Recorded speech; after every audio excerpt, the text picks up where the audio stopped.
want your passport. I'm going to steal that. Don't steal my passport, please.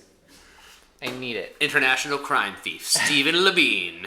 But actually, it's me with a fake mustache. Oh. I don't know why I need a fake mustache. I have your ID, and you don't have a mustache.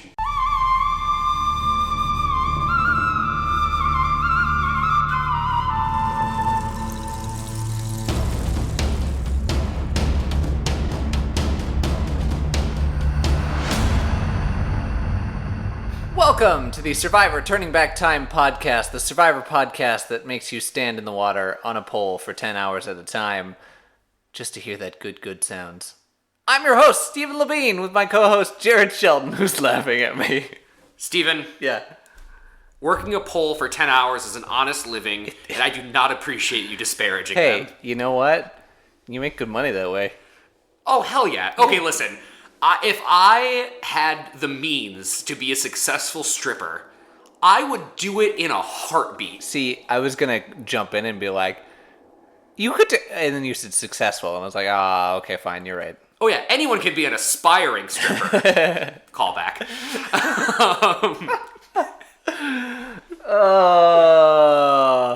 How's your week been? It's fine. Sound of Music is way too long. Award ceremonies are way too long. Both were enjoyable. Both were far too long. Sure. If you're planning events or musicals, don't make them 3 hours. Both of them were over 3 hours. No, stop. It's too long. It's too long. It's too long. The award ceremony specifically was 3.5 hours. But jumping backwards, Stephen. Sure. How much money would it take for you to work an 8-hour shift at a strip club? Like on the pole. How many people are there? Well, just a healthy number, you know, like think like I've never been at a strip club. Sure. But you know, think like a healthy number of people like in a bar. Wait, hold on. You've never been to a strip club? Nope. Not once. Nope. I haven't either. But like, for me, I was like, really, Jared?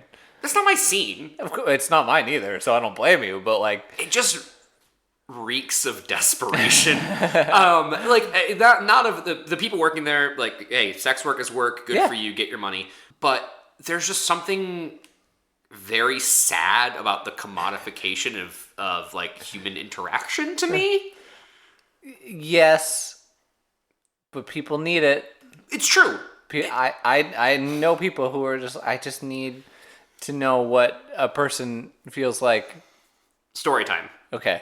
Now, I said I've never been to a strip club, and that is true. Oh, no. But when I was 19, I had an apartment with 2 of my friends, and one of them... Actually, no, neither of the people in this story live there, so that doesn't matter. Anyway, this is in rural Michigan. Okay. And we had 2 buddies over, and one of them wanted to go to this strip club in rural Michigan. I guess, like, it was kind of around a college town. I'll keep it vague. So what's funny is that there are a couple in rural Minnesota too, but they all look the same. So I'm imagining this one specific strip club. It probably looks exactly the same. Cool. And the friend I'm closer with, we'll call him John. To protect the innocent. To protect the innocent. John didn't really want to go, but he's easily peer pressured, and so he's like, yeah, sure, I'll go, whatever. And I was like, absolutely not. It is a Tuesday, my brother in Christ. It was not a Tuesday. But it was during the week, and so the 2 of them go off to the strip club. Now, the one of them that was not really a close friend of mine, we'll call him Bill. Bill he's not like an independently wealthy man. Okay.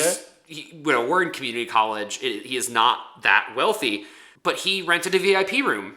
Oh my God. To this day, I have no idea how much he spent, but my friend, John says it was over $1,000 in that night. Shit. All he did in the room was cry. Oh,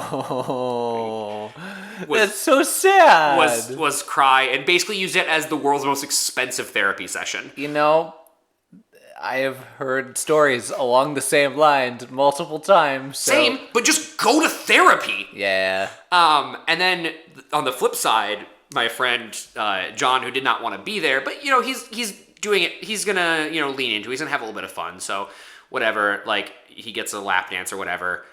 I don't know how to say this couthly, so make sure you put the explicit tag on this episode. It always is, but go on. My parents, if you're listening, please skip past this next 2 minutes. She ripped his dick. Oh, I'm sorry.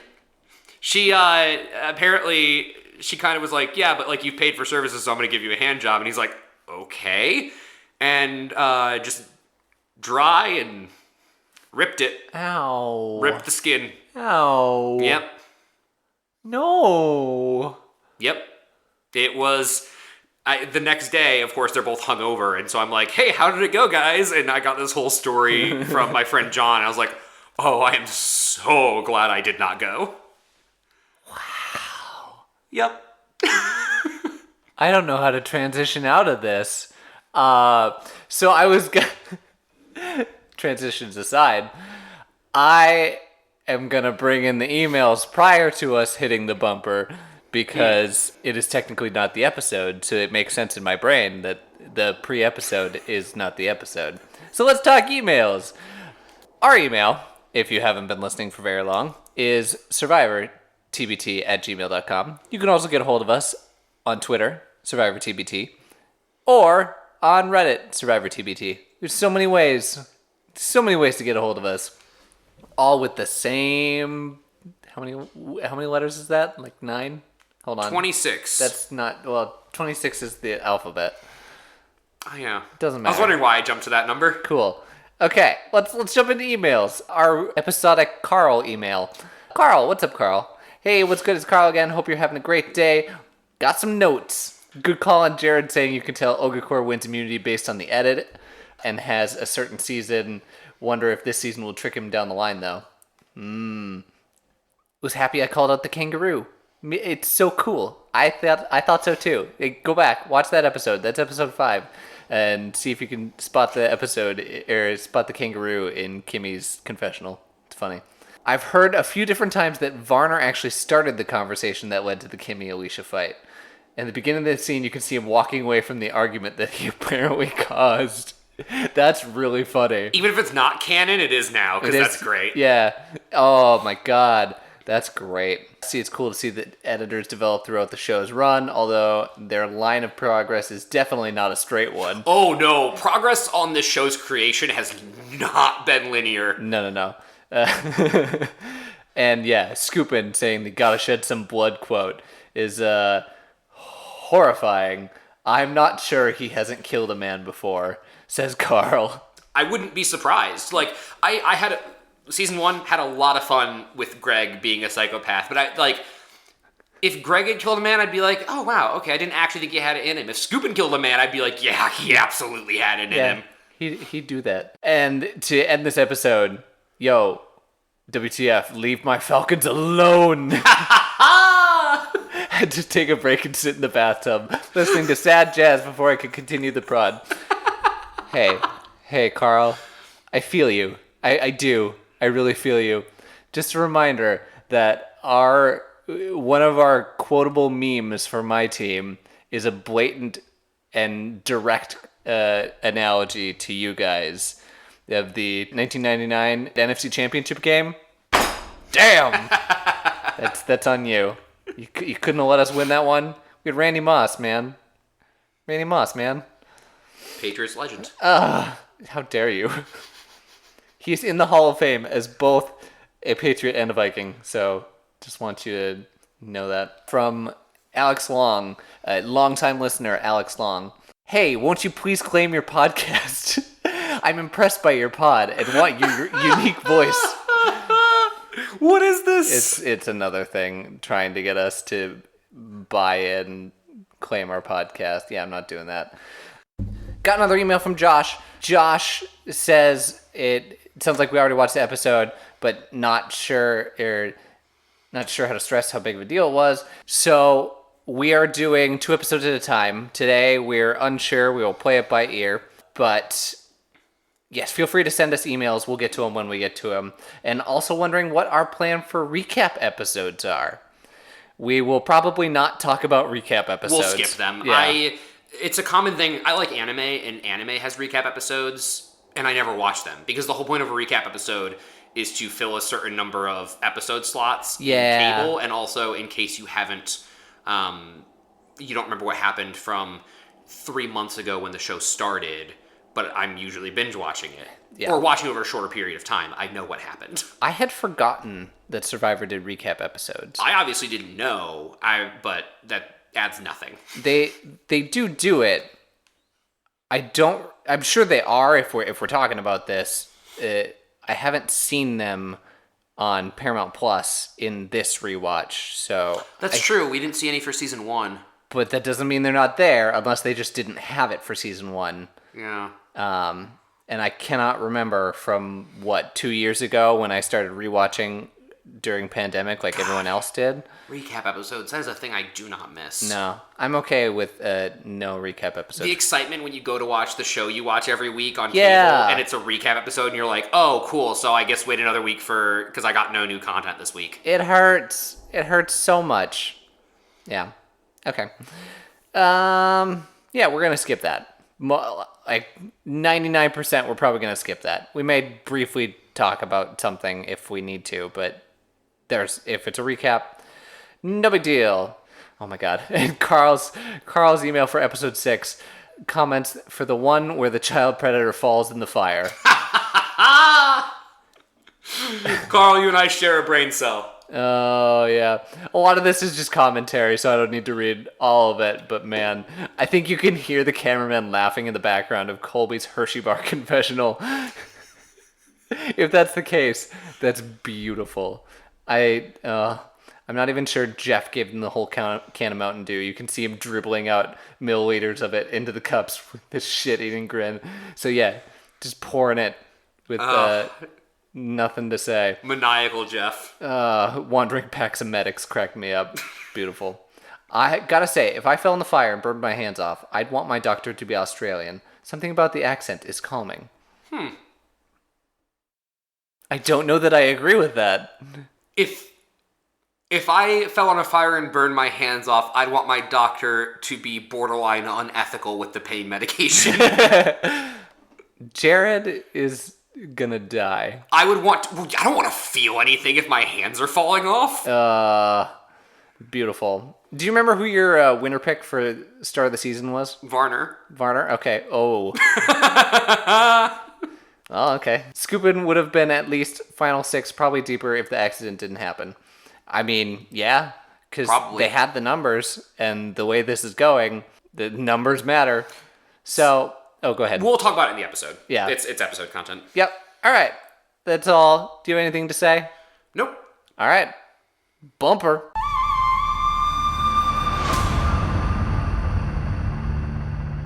All right, so this episode came out on March 8th of 2001.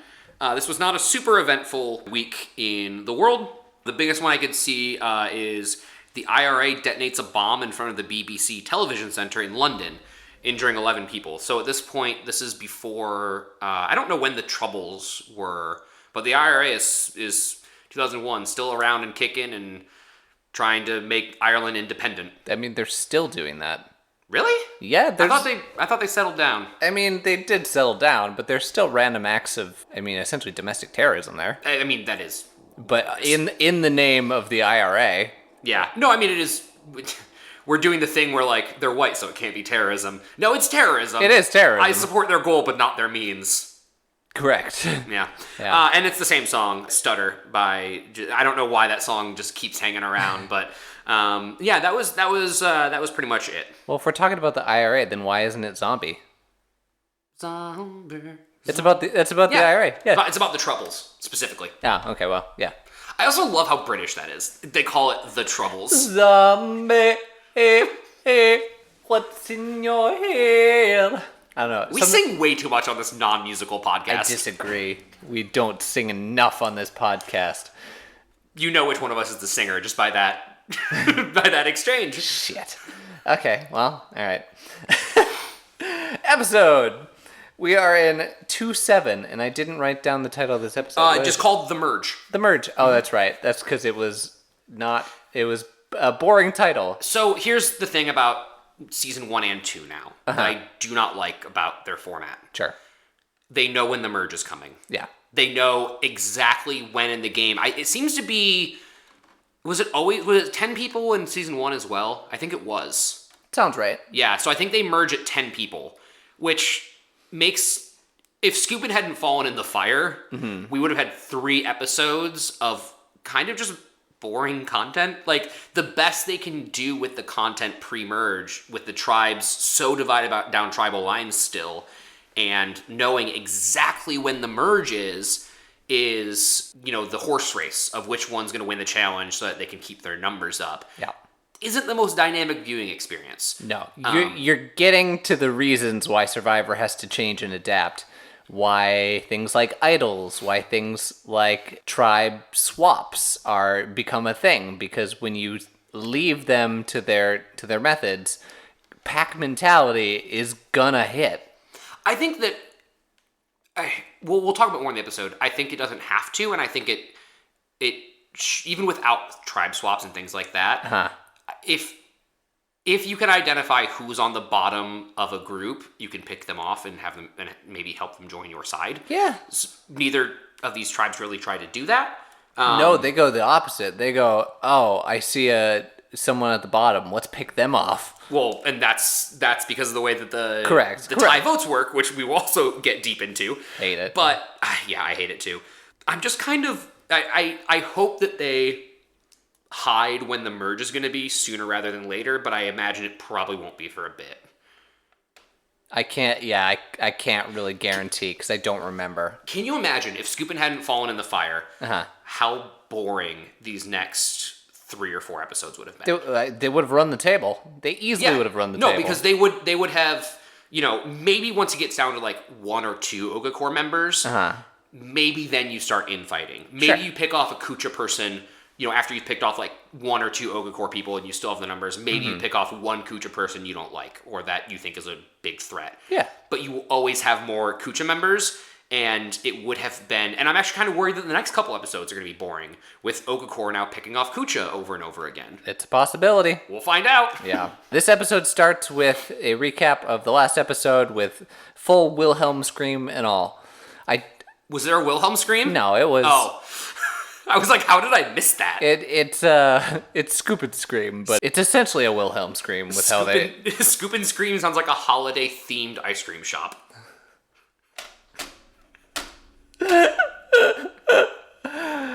Come on down to the Scoopin' Scream. Come one, come all. Get your... I don't know. What's... Hand-flavored ice cream. Oh, God. Oh, no. All right. Episode starts, Kucha's bitter. Talking about loyalty. Yeah, guessing who's the odd man out, Keith or Amber?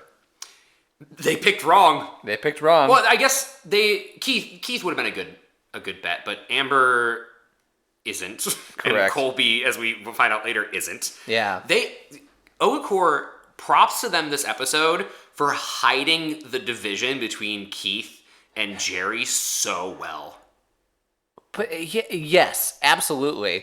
I am flabbergasted that... I mean, Jerry could have easily just made a move and be like, fuck these guys. I'm going to go work with this other tribe. Could have, but I think that... And I think that Kucha should have tried, but we're still in that point, and especially I think with this accident. Yeah. Where it really bonded Kucha together. Sure. They know it's a 5v5. Yeah. They know whichever side loses this 5v5 is going to be in a really bad position. Mm-hmm. So even Jerry, I think, is like, all right, we got to hold it together for 1 vote. Sure. Varner knows he has a vote.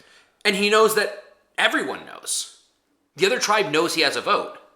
He implies says in his post-game speech that someone...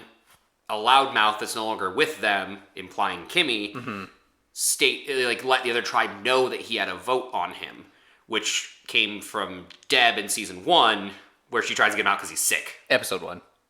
Yeah. Yeah. He wasn't in season 1. But yes, I forgot. True. I forgot that had happened because I was thinking that he somehow knew that he got a vote from the last tribal council, which was Kimmy's vote, which was not read. Oh, yeah. Yeah, wait. Did Kimmy also vote for Jeff? Correct. But so he doesn't even know that he had 2 votes. He doesn't know that. So if he had none, how would they have... He wouldn't have known. And there's they're asking these people how many votes they have. In Tribal Council, Varner says at least one. Okay. So, I don't know. Maybe he did know. Maybe he did know, and like a production had told him going in, like, hey, this is how many votes you have. Yeah. What a mess. What an easily avoidable mess. Such a mess. And all you had to do was stack the votes, Jeff. Yep. That's all you gotta do. Or have a better tiebreak system. Truth. Well, yes. Please fix that. Yeah. They're injured. Or Scoopin's injury really did, like, bond them together. Yeah. Like, maybe you could pick off Jerry, but there is no way Ogakor, they should have tried harder, but could have picked off anyone in Kucha. Correct. They're all fighting for Mike out there. On the Ogakor camp, everything was canceled, so there's a whole lot of nothing. Shocking. They're so, I don't know. It's not bored, but they're so just like dazed and confused with how long this day is with nothing in it. So, I liked this episode. I enjoyed this episode. Okay. But on a whole, I am not enjoying this season as much as season 1. Okay. And I think the environment has a lot to do with it. Which is funny, because right away I was like, this is a great environment for this. I think I was wrong. Which I hate being wrong. That's not true. I love being wrong. And that's how you grow. But being in Borneo, they had the ability to go off and explore. Sure. They would, Rich would go fishing, or they'd go to the mud volcano, and it would break them up into these little groups that would have times to talk, or like they wouldn't strategize, but that they'd have like their own little journeys and vignettes, and we watch those and them grow. But this landscape's just so hostile, they're so tired.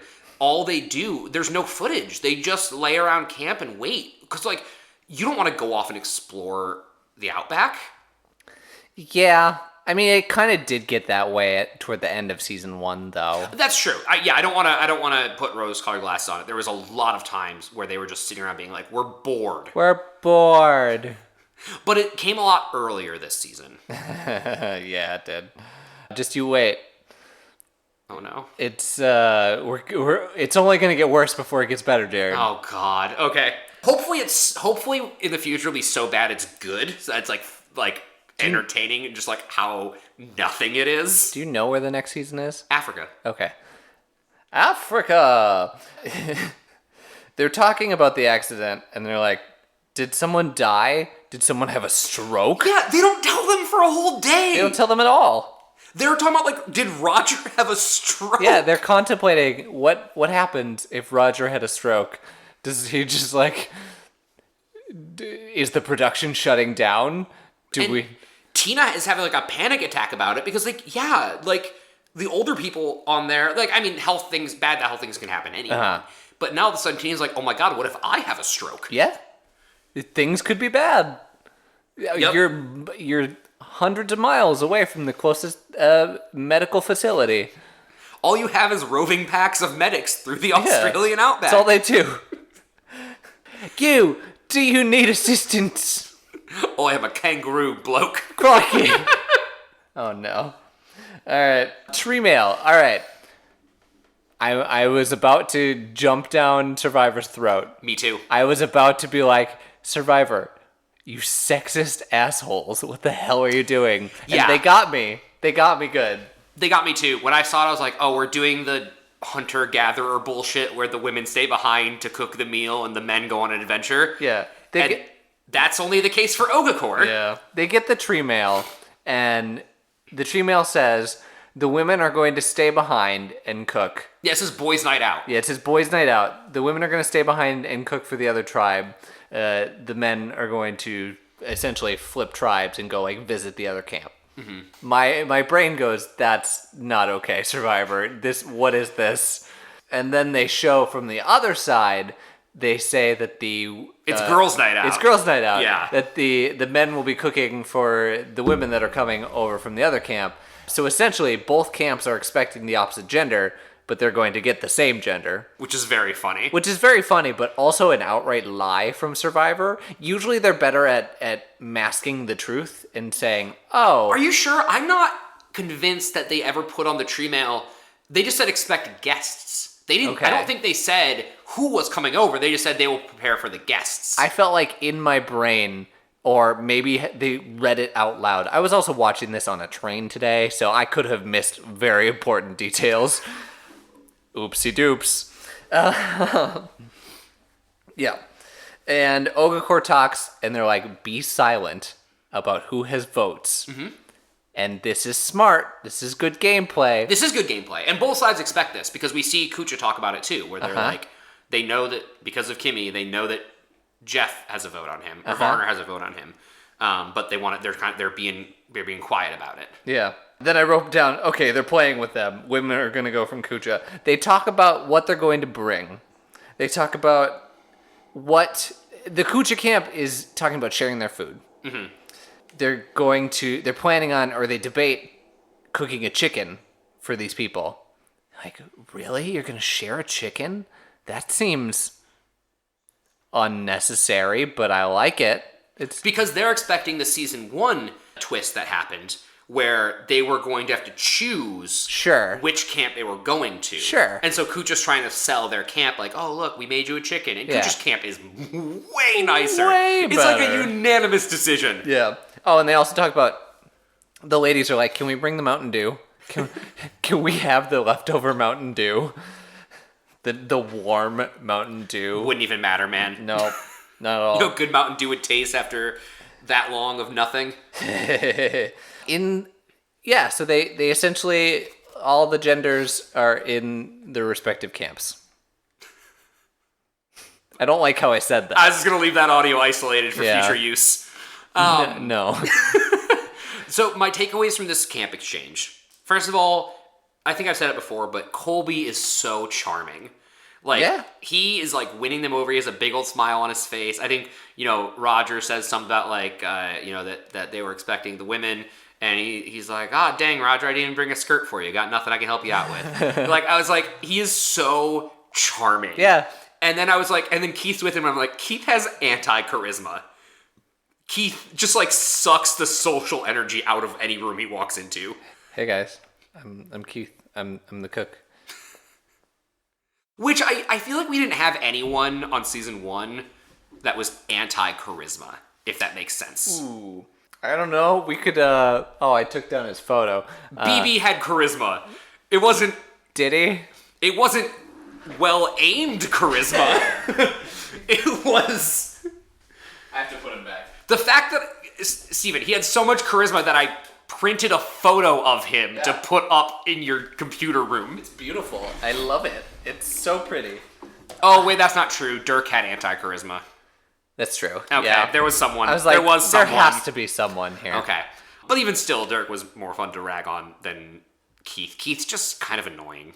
I don't know. I vaguely relate to Keith in you're in a group scenario and you don't know how to insert yourself into the conversation, so you kind of just sit there awkwardly waiting for your moment. I feel that, man. I feel that. I'm the extroverted introvert. So you're saying you have anti-charisma? Yes. Oh, you noticed. Thank you. And then in the Ogakor camp, man, it's so desperate over there. They've been trying to hide it from us, how desperate Ogakor is. Yeah. But they can't hide it anymore. And they're cracking open their last can of tomato paste, and they don't have matches because Keith took the matches, and Keith knows he took the matches. He says it when they later in the episode. He's like, "Oh, I got my matches," and I'm like, Keith, you didn't even think I was going to be like, "Oh wait, I have the matches." Yeah. I mean, maybe he had that moment. We just don't see it, but. Oh my God, it's a mess. And they feel like Alicia says it in a confessional where she's like, when you ain't got much, cracking open that last can for your guests, that meant a lot to us. It was very sweet. And I was like, oh, they're just pitying them at this point. Yeah. Oh, absolutely. I mean, it was a very depressing camp scenario. They start talking about the accident. They talk about whatever takes you out of the game from Alicia. Tina was just glad to know it wasn't life-threatening. Yeah. And then they get on to the classic Jerry and Amber line of, we're talking about food. We're torturing ourselves with food again. They say 19 out of the 20 hours were spent talking about food. I think they were exaggerating. I don't know that they were. Yeah, and we don't see the discussion, but it is decided by everyone that they are going to Kucha's camp. Correct. And it's absolutely the smart choice. Not even a discussion. No, it's no discussion whatsoever. And then, surprise, you're going to neither camp. So, they did the thing again, where they were like, okay, you have 15 minutes and go. Yeah. Why was the Ogakor camp not already packed up? The moment that you knew, you're like, we're not staying here, you should have just had that whole thing packed up. You got a good point, but also, what did they have to pack? That's true. They have like a tarp or something that they put over their personal head. items. Yeah. Like, that's it. That's it. Better hope you grabbed Colby's personal items and Keith's personal items, because... Yeah, that's a weird way to do that if you're forcing them with little time to get out. And that the Kucha men grab the Kucha women's personal items. Yikes. They go to a new untouched camp where they essentially have to start over again, which is something that Survivor does. Yeah. Brutal. Absolutely brutal. I like it better than going to one camp because last season going to Toggy's camp made it feel like, I don't know, it was just like, it put Toggy in the dominant position. Sure. They were already anyway, and being in a different camp would not have changed that. No. But it definitely made the other tribe feel like visitors the whole season. Sure. I guess forcing these already malnourished and physically struggling people to then build another camp sounds awful. But they give them a feast. They do give them a feast. This is the first Survivor feast. They get a box, which is just waiting for them on shore with the new color flag, which is orange. And they open it up, and they're like, "Is it food? Is it food?" And it's a flag that they can decorate together. And then under that is food. Yes, under that is food. It looked like dates were the first thing. I couldn't tell. Yeah, dates and crackers, and then fruit. A nice charcuterie board. Basically. Yeah. And then wine. Tina talks about has never had a drink of wine. Never had wine? Impressive. Never had a sip of wine in her entire life, but she's having wine now. Because she didn't specify never had alcohol. No, just wine. Never had wine. Yeah, maybe it just didn't grow up in a family that likes wine. Certainly didn't grow up Catholic. True. Maybe she's a hardcore beer drinker. Maybe. She's a beer snob. Tina's just like cracking back Miller Lights on and like crushing them on her head. I said beer snob, not a water drinker. It's the champagne of beers. That is Michelob No, not Michelob Ultra. No, that's Miller Lite. No, hold on. Oh, this is going to drive me nuts. Hey, it's Miller Lite. Hold on. High Life. Miller High Life. Oh, okay. Not Miller Lite. Miller High Life. Sorry. That's okay. I was like, I know it's not Miller Lite because Miller Lite is piss water. Everyone's literally crying over the food. Good for them. And also, Colby. They're enjoying their food. They're enjoying their bonding, and then not even 15 minutes, Varner says they start splitting off and fracturing and start talking strategy. Because once again, we have one tribe that is strategizing better than the other tribe. Yeah. This time, at least, they're both trying. They're both trying. I get it. They're strategizing. But there's not a whole lot. I don't know why you make it so obvious. Yeah.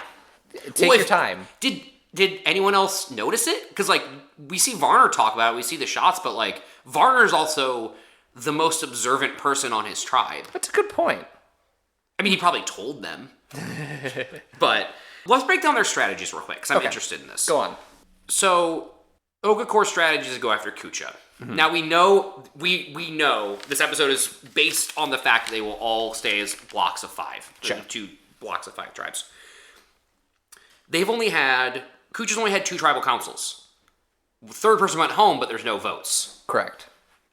You and I know only one person's been voted for, and that's Varner. That is still on their tribe. Correct. And he's had 2 votes. Yep.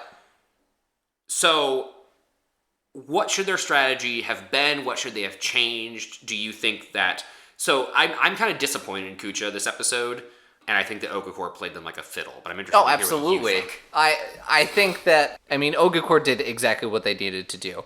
Kucha did not. Kucha I don't know, were they trying to find the low person on the totem? I think they were trying to, because if that was the case, they were going after the one that they thought was low man on the totem. Which they think is Colby. Yes. And Colby plays it up. He does. But here's my question. You know that physical strength is very important to the game if Correct. you're playing this season. How the hell do you think anyone has thrown a vote for Colby, who is very obviously the strongest member of your tribe? Yeah, I don't know. Like, I thought they were going to smoke screen it, that it was Tina. But then I was like, Tina's had a vote, hasn't she? I don't know. She's either had 0 or 1. So she would still beat Varner. I was like, they should smoke screen that it's Tina, because she's the oldest person, she's weaker. Like, I could very obviously see that, or, you know, if I was on Kucha's place, I could see that being the case. But nope, they bite for Colby hook, line, and sinker. They absolutely do. And I just think it's not, they didn't think this out. They talk about it the whole episode. They do. And then don't put any, I don't know, it's insane to me how much time they spend on like, if they hadn't thought about it at all, that'd be one thing. But we see so many conversations of Kucha trying to figure out who it is, only for them to make all of the wrong decisions. Yeah, even if you're just like, hey, let's do some simple math. There are 2 ladies about the same age. There are 2 guys, and there's Tina. Yeah. I don't know, like, pick someone, go after them, and, like, really dig in, try to get some dirt. It didn't seem like they were trying to find any dirt. No, and Colby, to his credit, is very smart during this challenge that we'll get to in a couple minutes. Yes. He goes off early to make himself a target. But here's my question. Why would that make you a target? Because if you don't have a lot of votes, you're probably safe. So, like, if I'm Kucha and I'm sitting on the beach for 10 hours with time to think about this, no time to talk about it because they go right to tribal. Correct. How are you not looking at the 2 Ogakor people that are still standing up there and go, yeah, it's probably one of them, if not both of them? I know, right? Because they're fighting so hard for this. Yes, the people who are in danger are the ones that are going to stay up on that post this entire time. Unless you're Varner for some reason. Yeah, truth. We'll get to that in a second. Yeah. Before we go to the immunity challenge, Colby says a pretty racist line that I'm not going to repeat.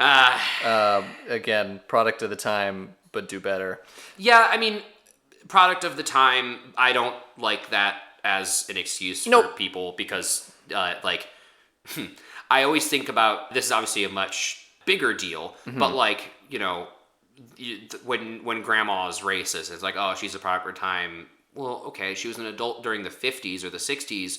There was people actually fighting for those people as well. Like, which side of segregation was grandma on? Yeah. There were her peers around her that didn't have those terrible views. So, yeah, it's something that probably wouldn't, you know, that I don't think someone would say today, hopefully. Less people would say today. That's the better answer, Jared. That wouldn't be mainstream to throw out there today. Yeah.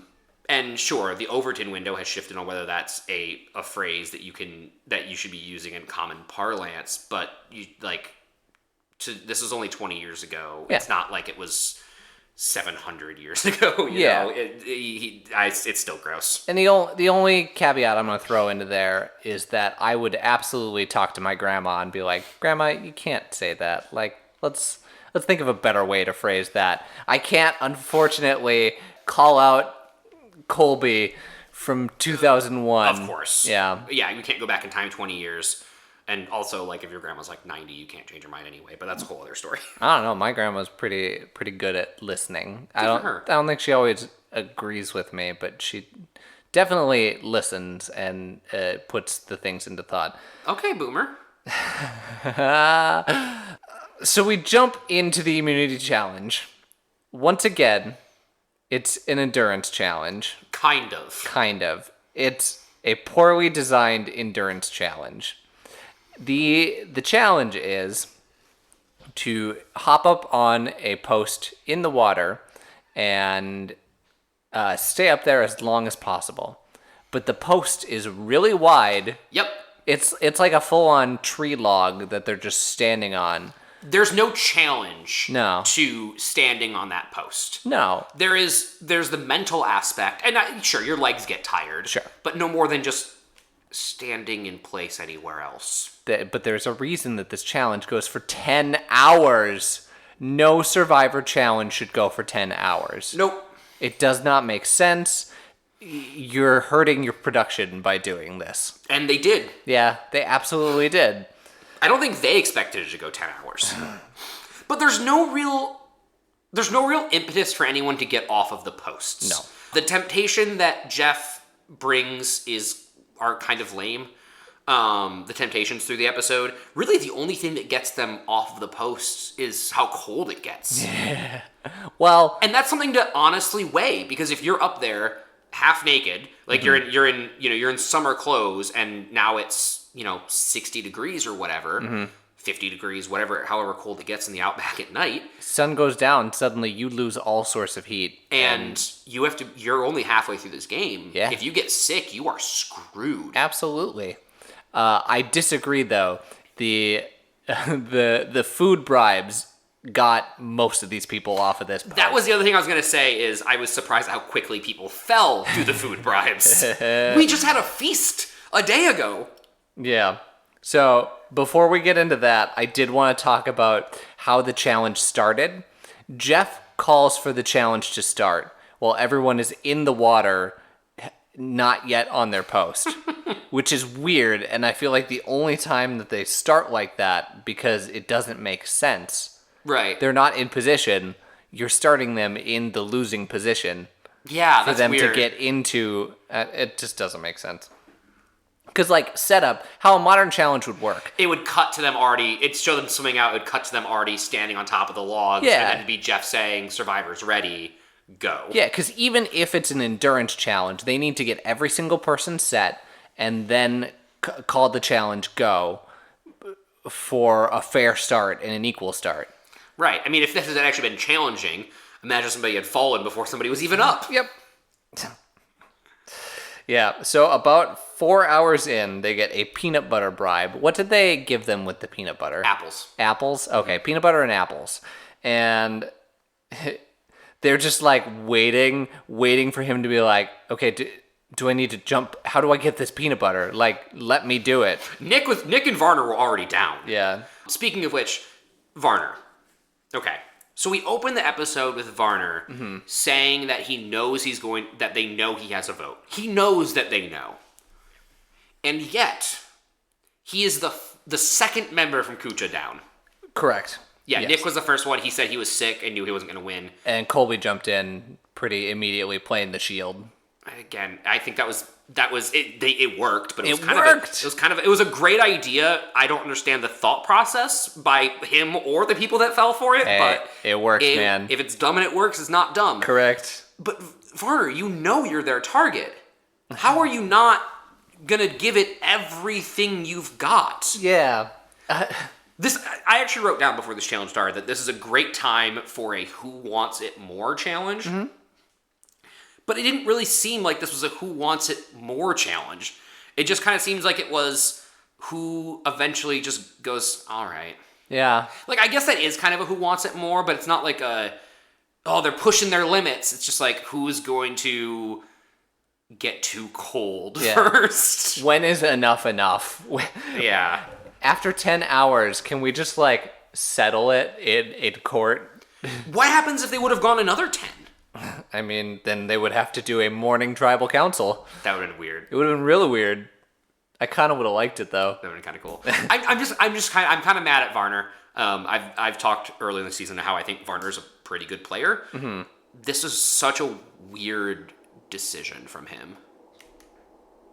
Yeah, honestly, if you know you're a target, you have that it was leaked that you have a vote. You gotta stay up there, man. And Kucha, so this is where Kucha really fumbles the bag.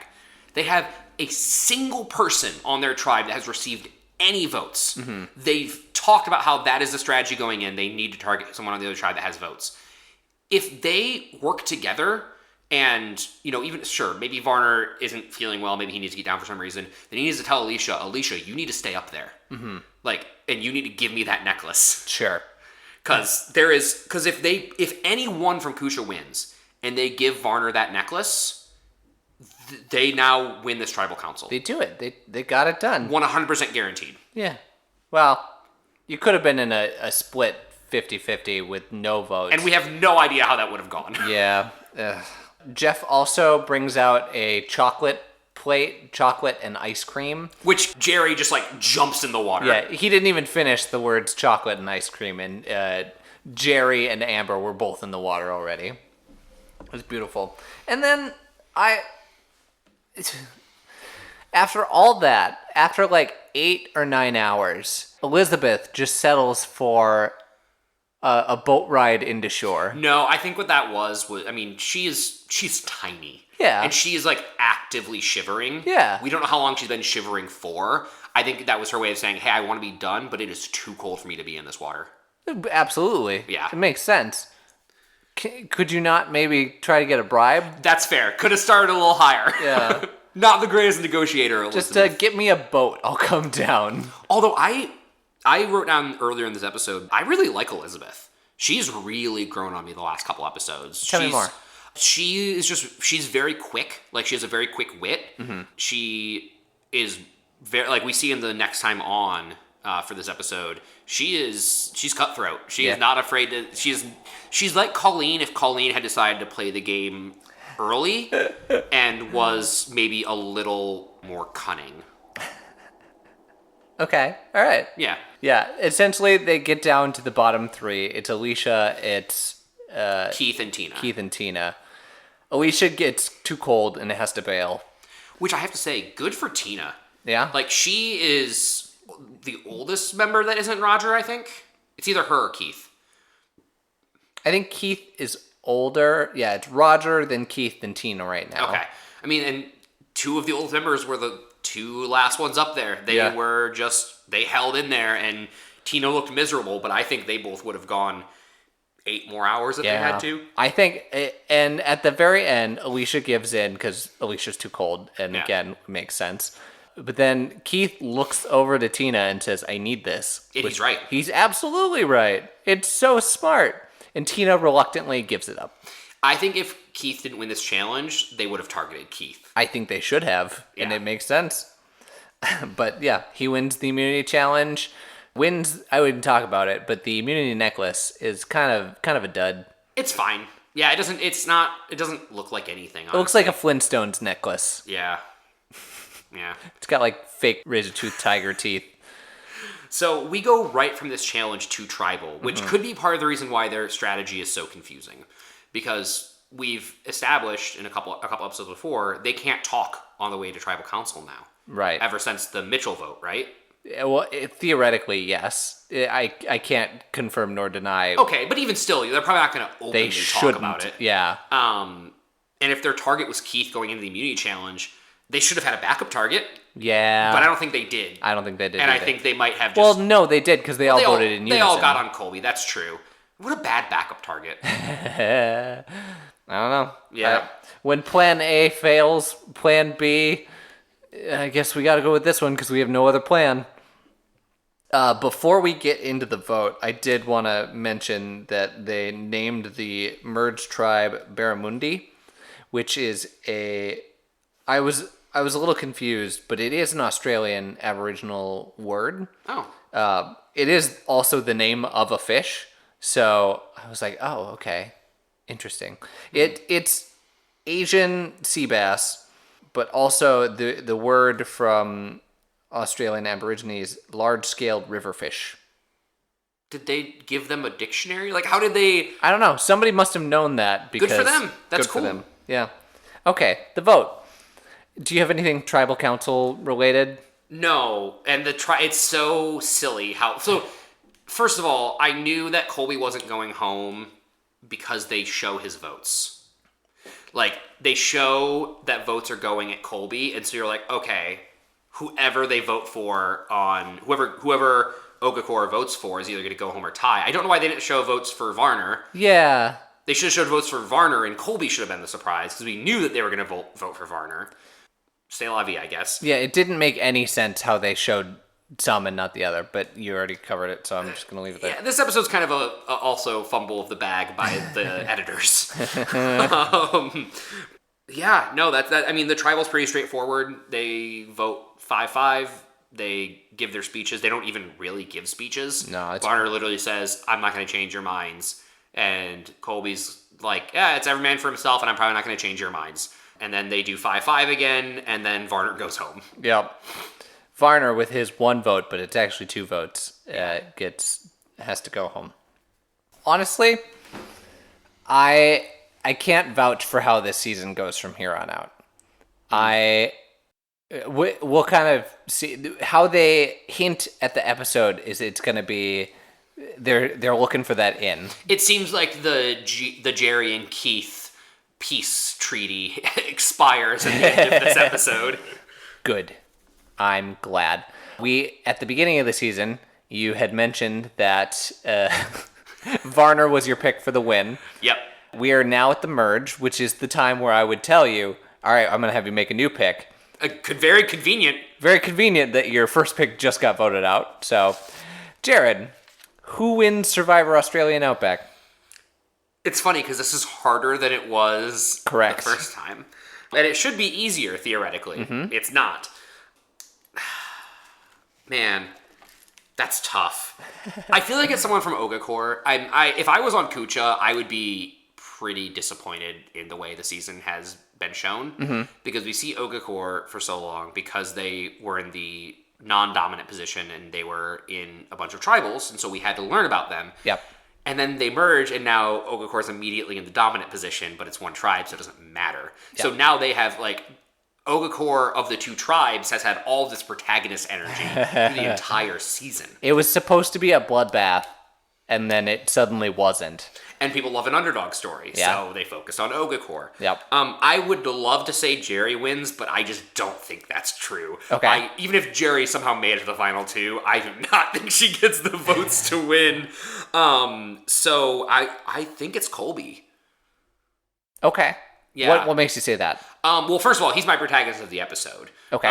The play for his, as much as there was one this episode, it's merge episode, so it's merge episode with very tribal tribes. So yeah. It's more about the 2 tribes butting heads to each other. But Colby takes the leadership position of his tribe. He's the one that kind of smooths or wins them over at the Kucha camp. He seems to be the one that's strategizing everyone when Varner's watching them. He's the one who jumps off early to try to make himself a shield. We kind of see this whole episode through Colby's eyes. Okay. But he's playing a really smart game, and he is the most ambitious person left in this season, or probably that was on this season at all. I think Varner would be a really close second. I'm kind of sad. It's funny. This is now a Varner v. Colby, going after each other in where they were actually on the same tribe, where tribe lines were mixed, would have been really entertaining. A la Rich and Greg last season, where I was like, oh, this is a fun combat that only lasts 1 episode. That was also the merge episode, by the way. But yeah, no, I think Colby's getting, I've heard it called the winner's edit before. There, a lot of the moves were, hell, even the thing that Amber did, they're like, last episode, Colby did this. So, yeah. And he's incredibly likable. If he makes it to the final 2, I don't see how he doesn't win the votes. Okay. I like that. What's your pick? Well, I can't tell you who my pick is because I know who wins. Oh, yeah. So you said your protagonist of the episode. How do you think Varner does in a future season of Survivor? I think he could do great. Okay. I think he really got screwed over by incredibly bad tie-break mechanics. Okay. Can we please get to the rocks? This method sucks. It does suck, and I don't blame you for hating everything that has happened. This isn't the last time we will see Varner. No. Varner comes back for second chances. Oh, and Varner would be a potential winner to me in a future season. Okay. I said he'd do well, but he's like a top 4 to me. Mm-hmm. Varner will come back, and we will see him, so I'm not going to give you much information. Second chances, is that 30-something? 31. All the way till 31? All the way till 31. Man, he deserved to come back for All-Stars. He does. Unfortunately, you get kicked out at the merge. It's really hard to bring someone back for All-Stars. That's surprising to me because the camera, he's on so much of the early season. He's constantly getting confessionals. He's the only person we see from Kucha for several episodes. Yeah, but if you think about who we put in All-Stars from season 1, most of them were like top 5, top... Yeah, most of them weren't playing the game. Yes, you're correct. That hopefully changes soon. No, that would be nice. I mean, it changed this season. Yes.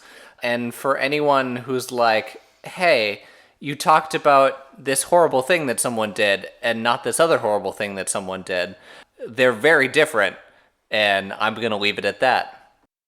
Is it something that happens in the season? I'm not gonna say it If it's anymore. not something that happens in the season, I wouldn't mind hearing about it. But if it's something that happens in a season... It happens in a season. Okay, then I don't want a spoiler for the season, but if it was like...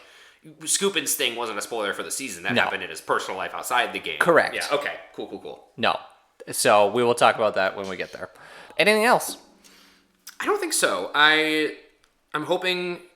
Now, let's see. I knew the next one was Africa because I remember that when I was a kid. Like, I remember being in kindergarten when Africa came out. Africa! When the continent of Africa dropped. Wow. I know, right? When you wake up, a new continent just dropped. The original. Yeah, that's true. The prequel. So, I guess Pangea would be the prequel. Correct. I remember Africa not being the greatest season in the world. So, I remember, people being kind of bummed by it generally, or my parents being bummed by it. So I'm excited for when we get to the ones I remember as a kid being hailed, I think seasons 5 and 6 or something. I know China's a really good one. I'm excited for those. This season took Season 1 was way too much slice of life and no one playing the game.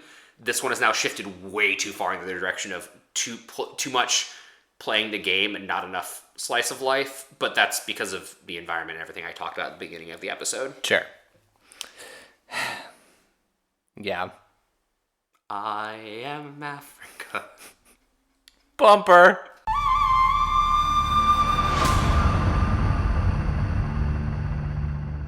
So that'll do it for this episode of the Survivor Turning Back Time podcast. I don't know. We're halfway through. We're at the merge. Yes, and everything I've said this episode about me not enjoying the season as much as season 1 does not mean I'm not enjoying the season. And doing this makes it a great time.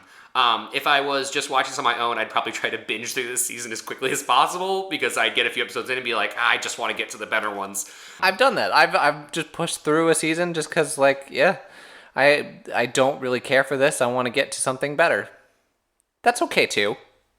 It's okay to not consume media that does not please you. Oh, no, I'm an obsessive. If I'm going to see something, it's going to be in its entirety. I am not the same. We are not the same. We are not the same. But we knew this already. Jared, anything you would like to promote? Yeah. I've done it before. I'm gonna do it again. Please vote. Please register to vote wherever you are. If you think it doesn't matter, it really does. You're not going to change anything on your own, but millions of people think that. So sure, maybe not every candidate on your ballot's the most perfect candidate in the world, but you probably prefer one over the other, even if you think you don't. If you really look at them, you probably prefer one over the other. It doesn't take that much time. You get a free sticker. Ooh, a sticker. But Jared, what about third parties? Depends on where you're at. Yeah. Depends on where you're at. I would like to promote admitting that you were wrong. It's okay. You can do that. And this sounds like it's connected to yours. It's not. You're also looking dead at me when you say that, and I'm like, what did I do? It's not you. It's an interaction that I had over the weekend where you have the eyes of someone from way across a football field versus the eyes of someone who was staring right at it with two people as backups also looking at the same thing. You could admit, hey, maybe I couldn't see that. That wasn't the best angle. Or you could say, that's the worst call I've ever heard. How dare you? You have ruined this game for these children. So reffing went well this weekend, I take it. It was fine other than that one moment. Long story short, A team was winning 6-0 with 2 minutes left in the game, and instead of like going down, kid gets stood up, has the ball stripped from him while he's on both feet, very much upright, and then they run it the other direction and win 8-6. Didn't he call it forward momentum? No, if he would have complained about that, I would have been like, you know what? That's a valid argument. We didn't blow it, so therefore we can't give you that. It's a judgment call, so it's absolutely at our discretion. He wasn't. He was still moving, or at least wasn't stopped enough that I could have blown the whistle. He yelled at me that he was down when he was very much not down. Like, very much stood straight up in the air. That's the end of that story. All right. Fun times. Thank you for hanging out with us. As always, send us emails, tweet at us, harass us. Maybe we'll make an Instagram at some point. Maybe. I don't know what we would show on an Instagram. Memes. Memes. We make memes. You can make memes. I can make memes. There you go. For my co-host, Jared, this is Steven. For my host, Steven, this is Jared. Bye-bye. Bye. Bye. Bye. People's earphones shatter. Good.